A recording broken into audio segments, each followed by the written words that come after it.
প্রিয় দর্শক বন্ধুরা, আপনারা আমার হাতে এক ঝুড়ি ফল দেখতে পাচ্ছেন। তো মূলত এই ফলগুলো হচ্ছে ছাদ বাগান থেকে সংগ্রহ করা। এই ফলগুলো সকালে আরো 5টা আমরা নিয়েছি এবং এটার ভিডিও আমরা দিয়েছি, এখন আবার তুলছি।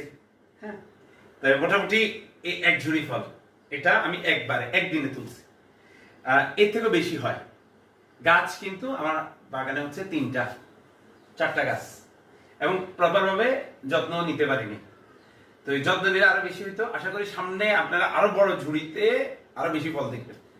তো আপনারা আশা করি আমার মতো যদি এভাবে ড্রাগন ফল যদি ছাদ বাগানে করেন, আপনাদের ফলের চাহিদা মিটবে। এবার এটা কিন্তু একবারে শেষ না, গাছে কিন্তু আরো ফুল আছে। ওই ফুলগুলো থেকে এক সপ্তাহ পরে আমরা যদি আবার সংগ্রহ করে আবার কিছু ফল পাবো।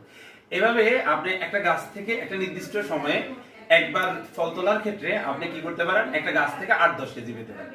তো আশা করি এভাবে 4-5টা গাছ এবং 4-5টা গাছ থেকে আপনি যখন শুরু করবেন তখন 10-12টা হবে। আর 10-12টা হলে একটা নির্দিষ্ট সময় 2-3 মাস যাবত আপনি এই ফলগুলো খেতে পারবেন এবং আকৃতিতে ছোট হলে সমস্যা নেই, এই ফলগুলো মিষ্টি হয়।